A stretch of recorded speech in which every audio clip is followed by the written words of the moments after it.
oleh kawan kami di grup Komisi 6, Pak. Menangis hati kami, Pak. Sama tahu di grup itu apa, Pak? Pernyataan dari Kejaksaan Agung bahwa mereka menemukan grup WA yang judul grupnya adalah orang-orang senang. Na'udzubillah min syarri dzalik, Pak.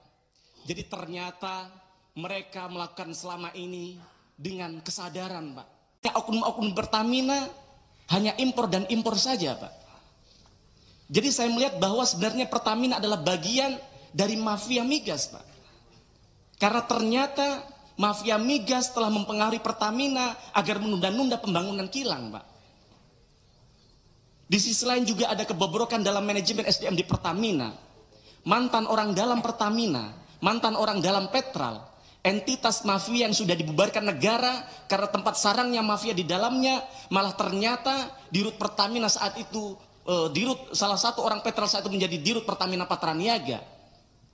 Maka tidak heran, maka kemudian namanya Rifa bekerja sama dengan geng mafia melakukan perampokan yang begitu besar terhadap duit negara kalau itu betul terjadi begitu, Pak.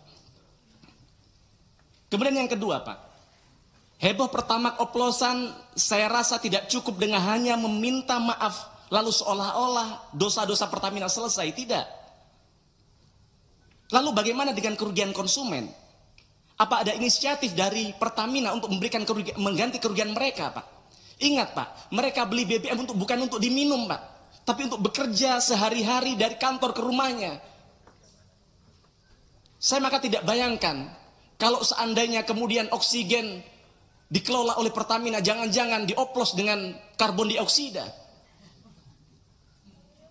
Maka manfaatkan My Pertamina untuk bagaimana bisa memberikan ganti rugi kepada rakyat kita, Pak. Dengarkan kata netizen, saya pikir ada benarnya. Gimana untuk mengembalikan integritas Pertamina, mereka ganti gasih Pertamax secara gratis selama setahun misalnya. Tapi itu tidak mungkin. Atau seminggu deh, atau sebulan deh. Atau apa yang bisa Bapak lakukan, yang penting rakyat merasa ada upaya dari Pertamina untuk memberikan perbaikan dan minta maaf kepada rakyat. Ingat, para founding father kita mendirikan Pertamina dengan tetes darah dan keringat. Bagaimana kemudian hari ini dihancurkan oleh internal Pertamina sendiri, yang ini harus dikembalikan oleh Bapak. Kemudian juga kalau kita bicara lingkungan hidup kita, hasil uji lab BPM Pertamina hasilnya di bawah standar, di bawah ketentuan Kementerian LHK. Kandungan sulfur Pertamax ternyata sama dengan Pertalite yang 500 ppm, Pak. Bayangkan, standar Euro 4 saja, RON 92 kandungan sulfurnya harusnya hanya 50 ppm. Belum lagi kalau kita lihat punya tetangga kita Shell hanya 10 ppm, Pak. Maka bobroknya Pertamina dari segala sisi ini, Pak. Dari SDM, teknologi, produk.